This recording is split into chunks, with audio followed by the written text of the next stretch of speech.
Hello and welcome to CTN. To learn more about the show, please visit ciotalknetwork.com. And the topic for today is redefining retail amidst global disruptions. So, retail has been an interesting industry and it has gone through quite a few shifts. And in fact, even today, it's in flux because we have had global disruptions and then we've also had digital acceleration. Now, when we have omni-channel strategies that have been around, but then the customer expectations have changed. And that too, they want all those interactions that are to happen real time. And they also want a very personalized experience across all touch points. On the other hand, the customer says, yes, you want to personalize my experience, but I don't want you to encroach into my privacy side, where they are looking for and evangelizing and advocating for very strict regulations and also making sure that the data driven personalization does not eat into the privacy assurance they seek. So, one of the last things which we also see as a trend is all of these different technologies that are coming out. We got to be able to figure out if we can very quickly able to adopt them, because without that you would have a tough time staying competitive, because if you don't do it, your competitors would. So with this kind of a landscape, how are the retail businesses and IT leaders working together to navigate these challenges and still make retail the best it can be, and in fact at times redefine how retail should function going forward? So to discuss this, I have Roger Graell, who is the Chief Digital Officer with the Bata Group. Hey, Roger, how are you? Hello, thanks for having me here today. It's a pleasure to share our experience with you all.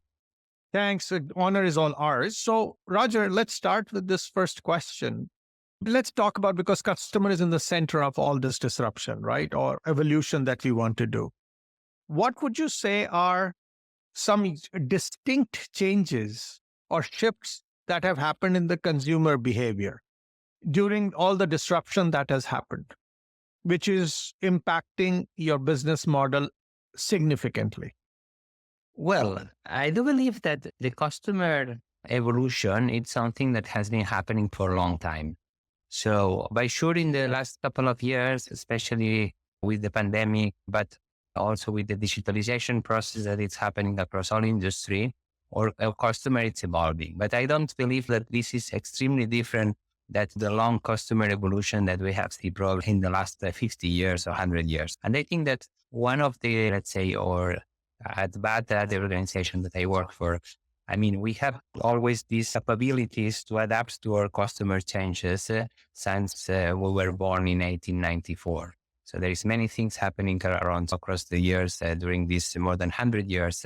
And I think that the key of our success has been these capabilities to adapt to our customer needs and our customer expectation as they evolve. By sure that in the last couple of years, I do believe that digitalization is changing the retail industry probably more than in the previous years.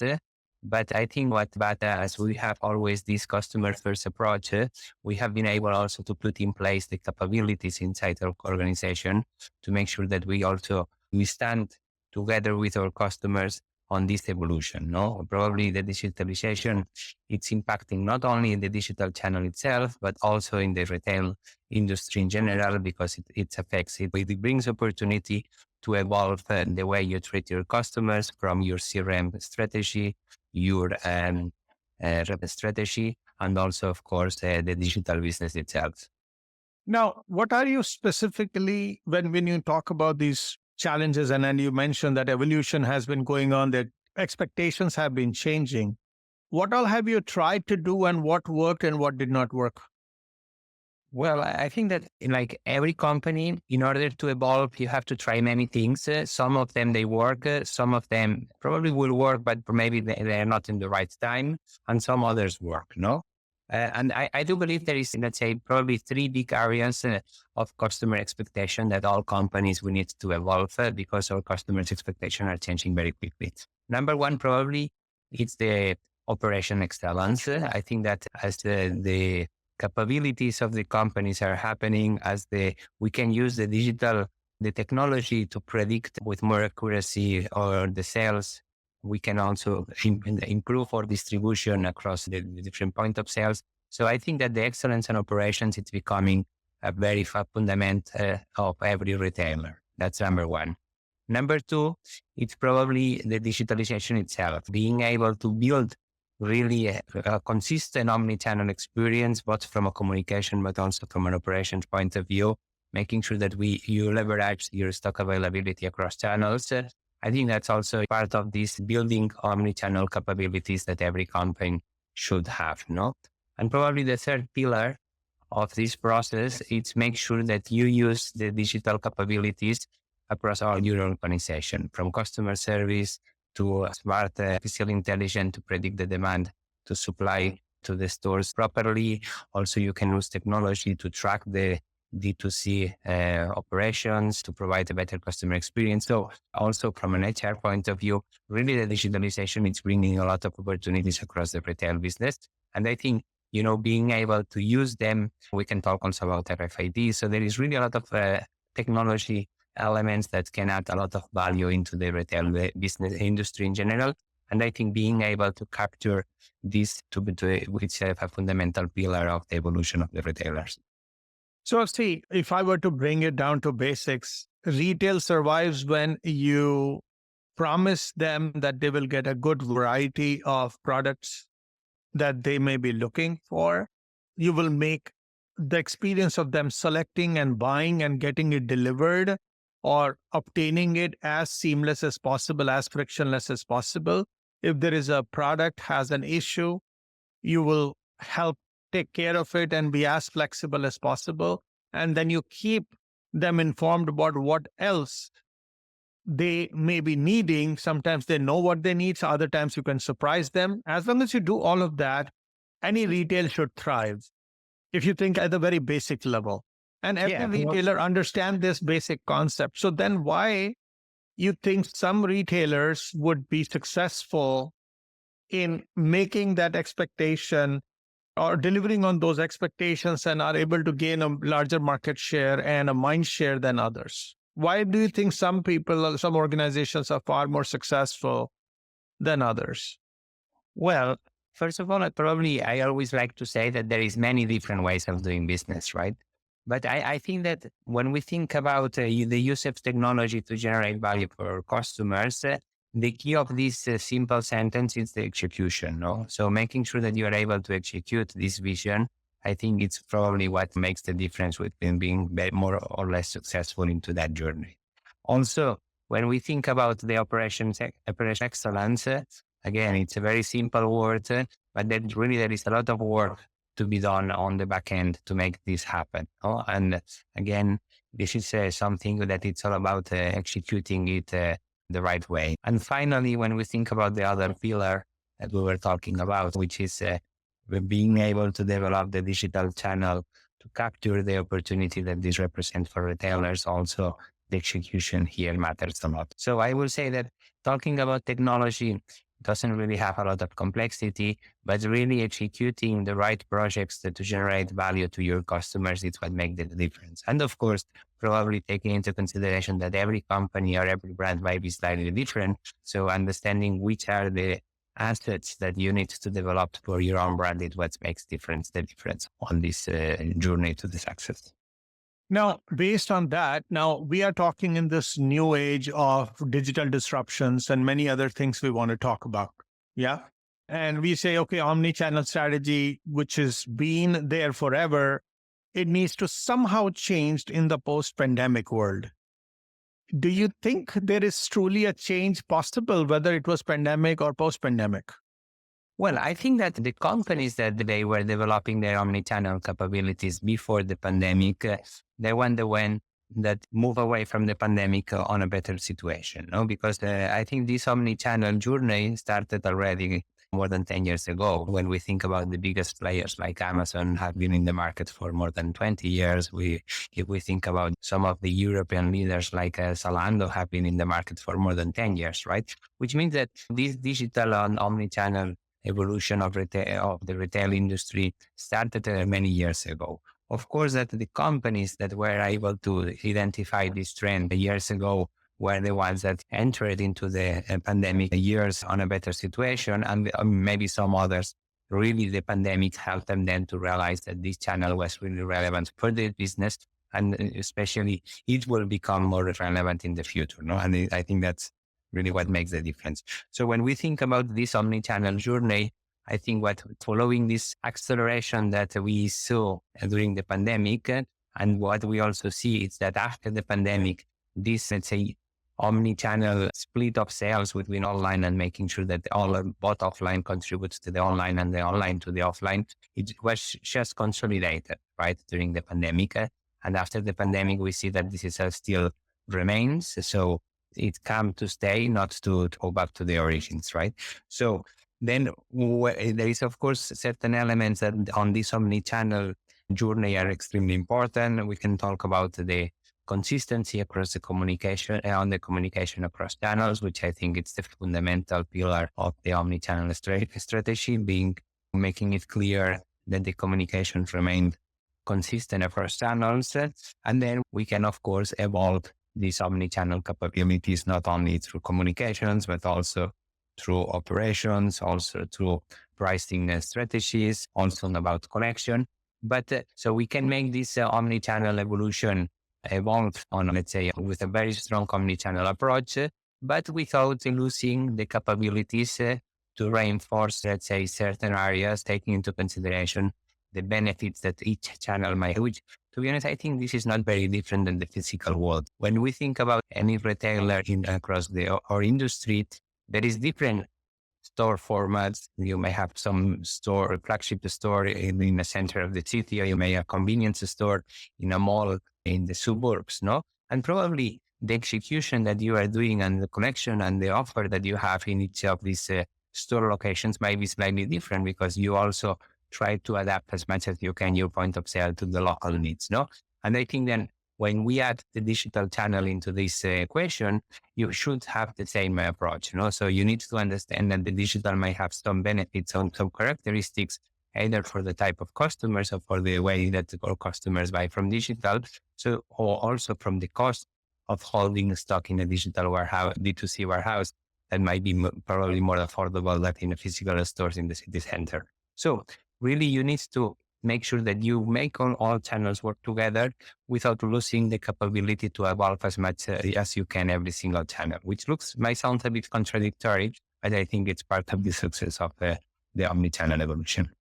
Now, when you are talking about the different ways in which the evolution can happen, do you think there is a way to exploit or rather leverage emerging technologies in some way? I mean, you've seen a lot of people talking about AI and many other evolving technologies or emerging technologies that have come into mainstream now.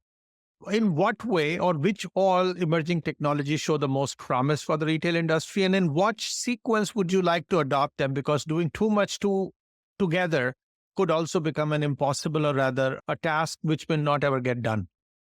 Yeah, I think you are pointing into a very important topic, no, which is the selection of how we use the technology. I think the answer of this question is very individual. So at the end, every customer might know their own capabilities, their own needs, and then depending on this, you should be able to select which technology we can use to generate a business case that has sense for you and your customer, your organization and your customers, right? So but there is no one single answer for that, because also if you are a mono item brand, you may have one needs. If you are a large collection, you may have different needs, no? But so, and I think rather than talking about one specific technology, what I think it's important is to think the other way, no? So I think every company should start off asking themselves, which is the problem that I need to solve that my customers may have, no? Which is the pain point that I want to eliminate from our customer journey, no? And then depending on your customer, your individual needs, you need to find the technology that can help you to solve this problem, no? And then this is for me the good way of using technology, no? So the technology alone doesn't really generate any value. It's the use of this technology for your own problems, to solve your own problems, and to facilitate your customer experience, what really will make an impact, no? And then with this approach, I think that many technologies can add value to the many organizations. But again, every organization needs to select the ones that are more relevant for them. See, one is to select based on relevance. Another is to sift through or find out who is making too many promises or it is a false promise, because that's what sometimes technologies that come out or the vendors who are supposed to suggest solutions, they say, oh, this is going to be a cure-all. This is one magic pill you use and all your problems go away. How are you in your world able to determine whether that particular solution is ready yet before you jump and say, okay, let's adopt it? Well, first of all, I think you need to have focus, right? So as you can imagine, there is a lot of vendors trying to sell a lot of solutions. And probably as a business owner, you cannot try everything because there is too many technologies out there to try all of them. So, and as we go back at the beginning of our conversation, I was talking about the execution. I do believe that the executing things well, it's key to success. And this is also true when you try to adapt certain technologies that are out there into your business. So that's why I do believe it's very important to keep focus, understanding which are really the business cases that you want to track and you want to improve. And then based on this, you can really try to understand which technology you can leverage to use to solve this problem, no? And then probably what it means is that despite many technologies available out there and many vendors that are promising the moon, you need to be able to say, okay, sounds very good, but now I have to focus in something else, because otherwise it's not a matter of trying many different things also. It's about really executing it well, the ones you try, because, I always believe that a good technology and a good, let's say, tool, if you don't use it properly, will not generate value. However, if you have a tool that maybe it's not as great as the other one, but it's still powerful and you are able to execute it well, the use case is what will make the difference and it could potentially be very successful. So, but that's why I think it's a matter of selecting, focusing on the problems you want to solve, on the opportunities you want to capture, and then understanding how you can make it happen.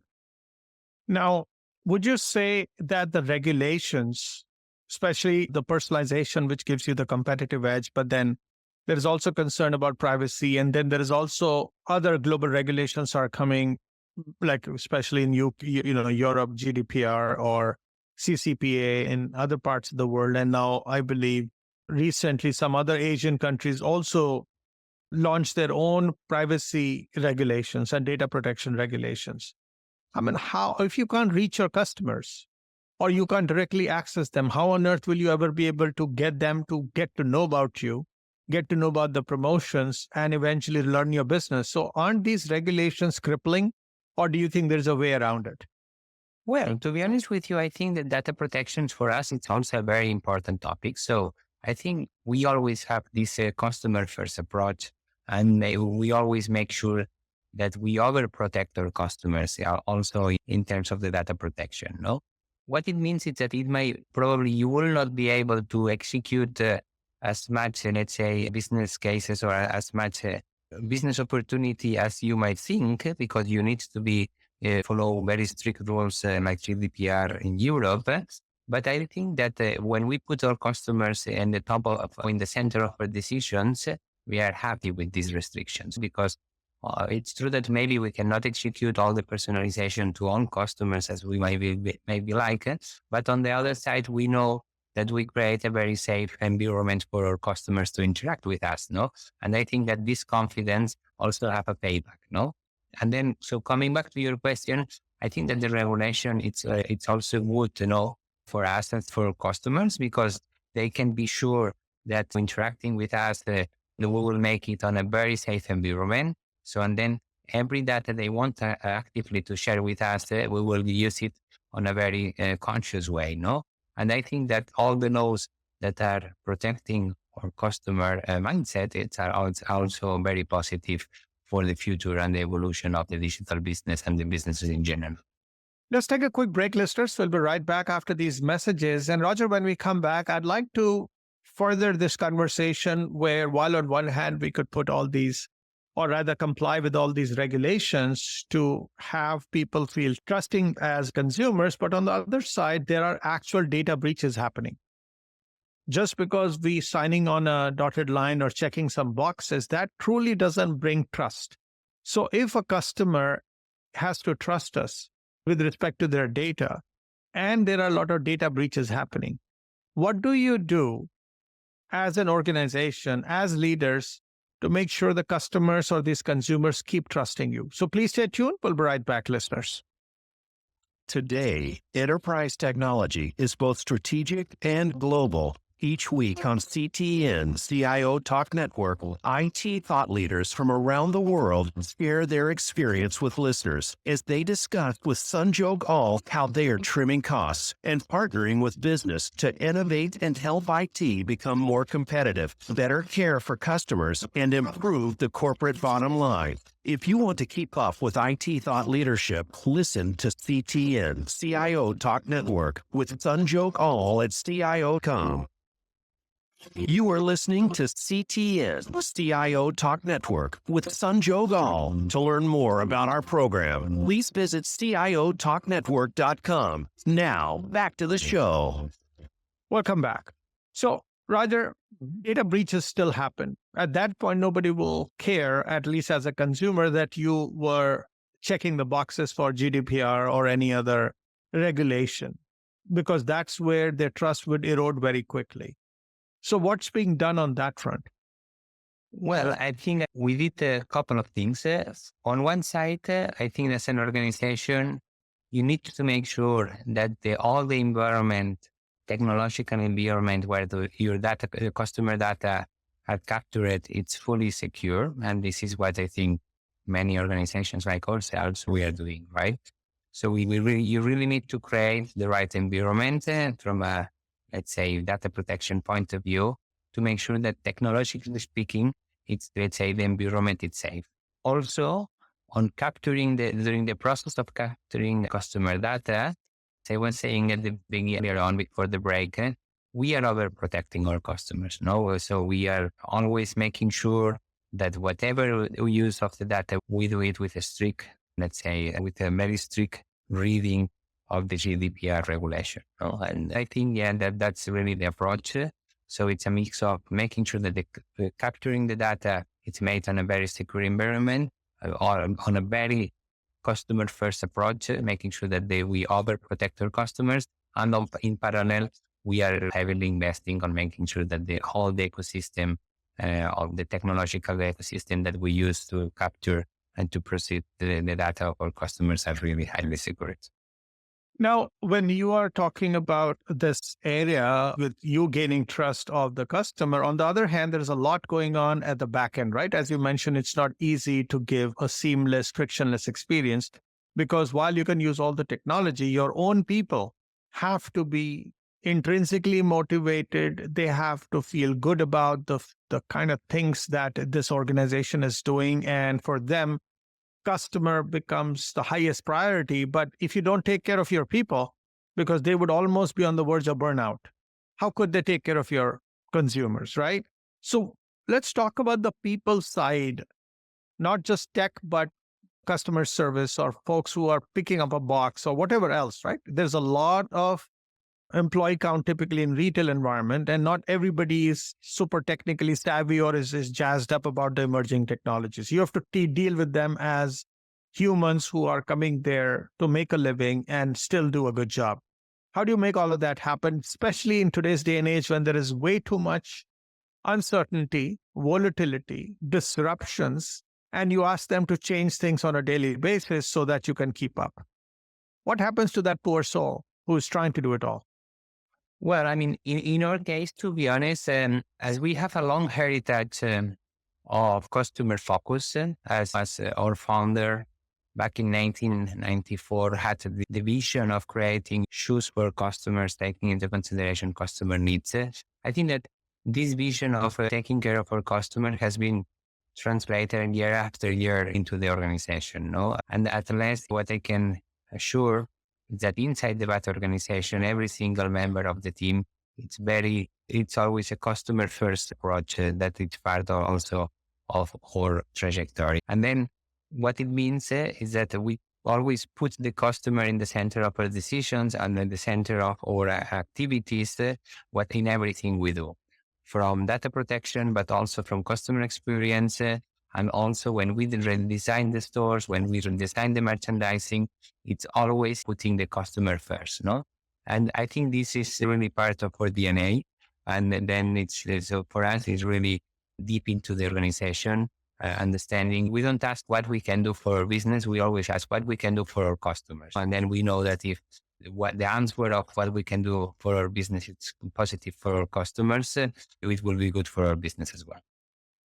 Now, just doing or setting the expectations and taking care of people in a generic sense, is that the recipe you think is going to work for times ahead, which are a little more uncertain, volatile, and full of disruptions? Or are you doing something like, whether it is for the digital team and or technology team, or even as business users, any new, more or different things that you and HR and business stakeholders are doing to make sure that when everyone has to pull up their socks and really work very hard to sustain, let alone not even thrive, just to sustain or survive, what kind of mindset are you establishing for the people who are supposed to help you make that all happen? Well, I think that number one is to make sure that we have the right people, which is something that for us, as I was saying, it's part of our DNA. But of course, this is probably, it's never enough. I mean, you always need to keep an eye and work also from a corporation point of view to make sure that this is happening. No, on that sense, let's say we have, two big areas of activity on this. One is from an IT point of view. We have regular reviews of understanding which is our level of security, and we always make sure that we keep tracking and improving any security breach we may found. Okay, I will say that we always set the standards extremely high, but it's a matter of continuous improvement. So that's number one.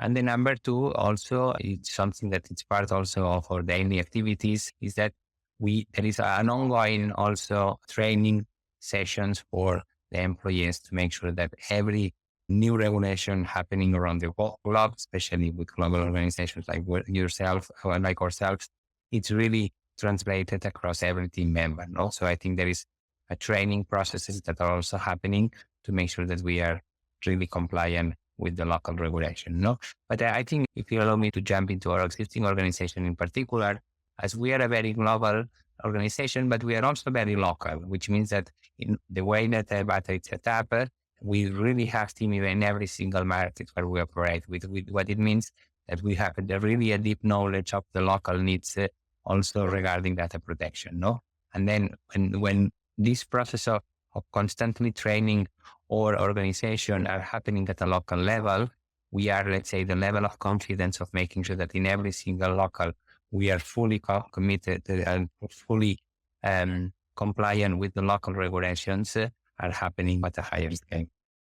So essentially, you see a lot of consumers are becoming more and more conscious of sustainability, and they're actually expecting that if they're going to give money to any business, then that business is just not trying to make money at all costs, but also is taking care of the environment and is going to contribute towards keeping a clean and a safe planet for them to live.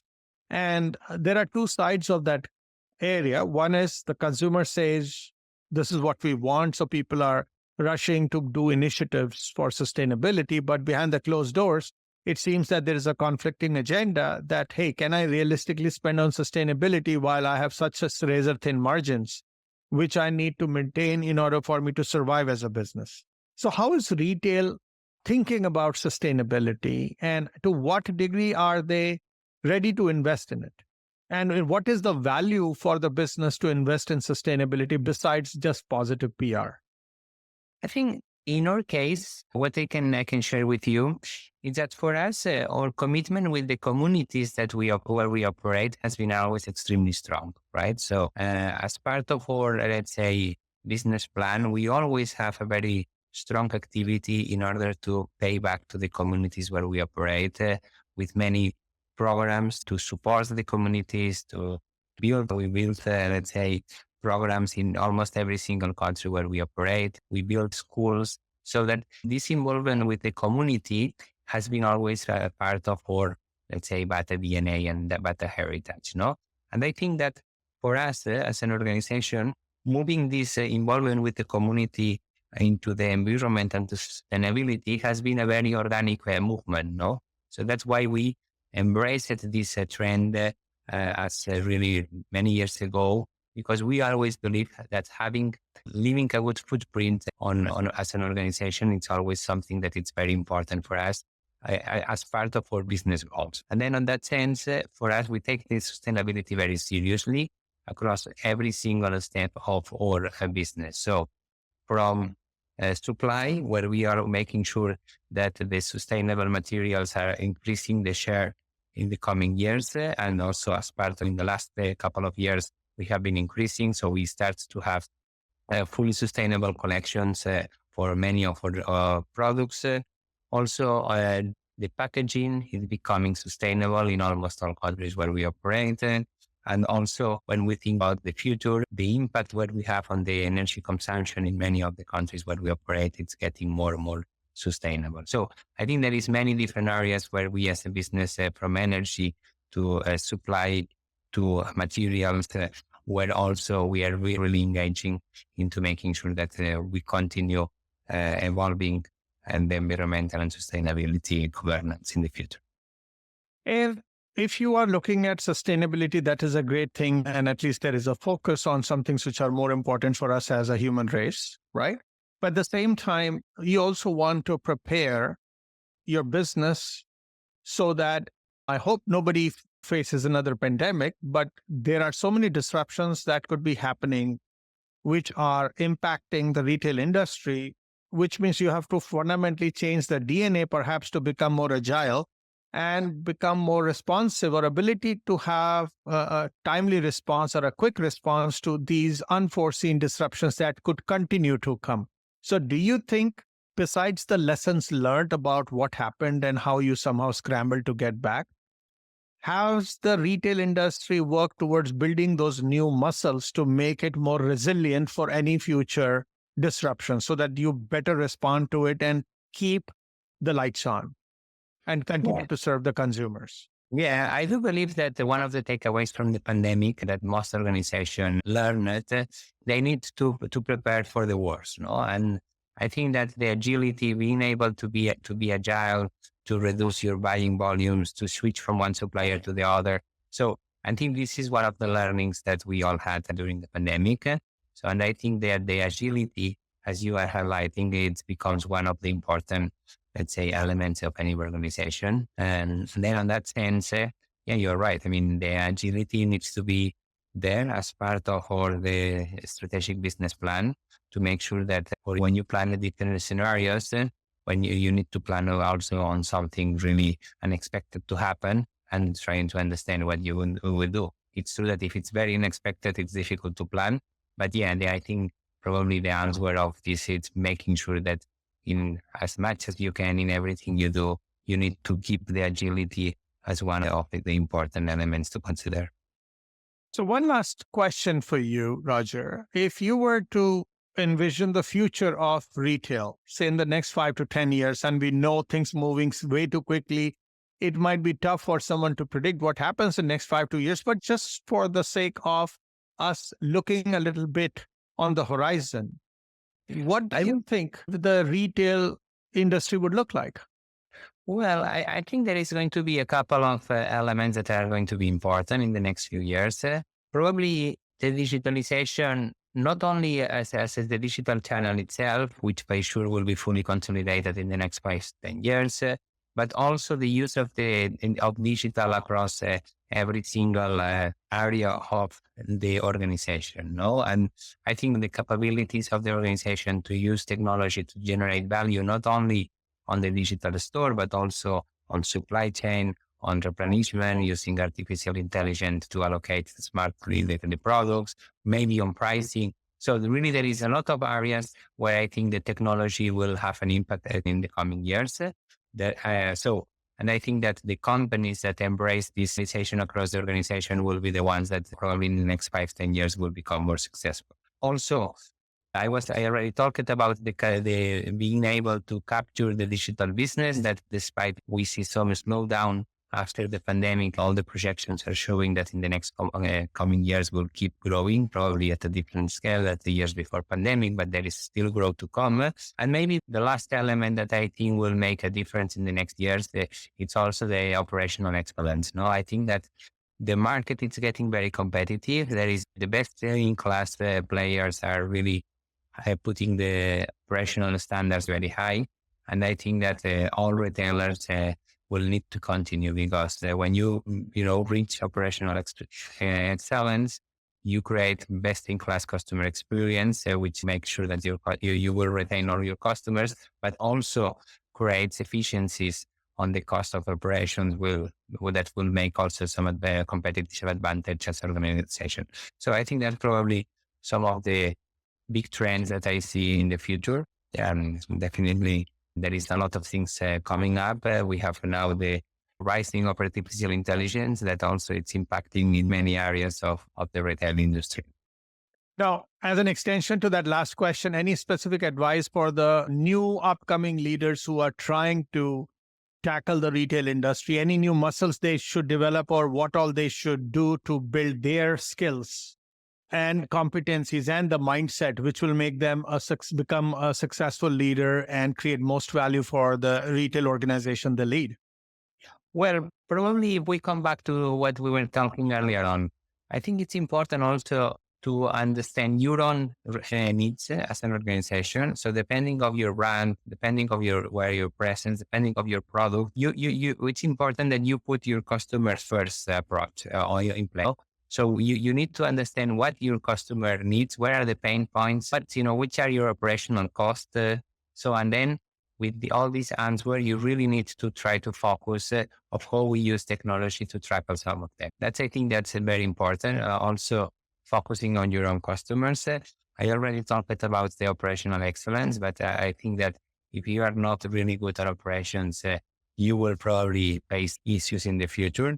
And then really probably as on the retail and the apparel industry in general, you always need to keep in mind that create value and inspire your customers. It's also very important. So I think you need to also to keep this inspirational piece in the recipe, because this is also a very important asset for any apparel company when we look also in the present, but also in the future.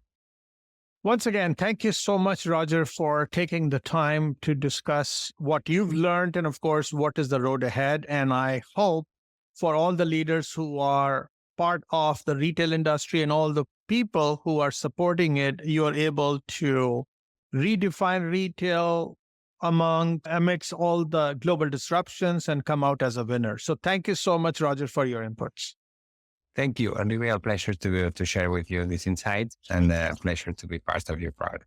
Thank you. And listeners, please connect with us on social media. Subscribe to our podcast. Once again, thank you for listening to CTN. This is your host, Sanjog Gaul. Till next time, take care and God bless.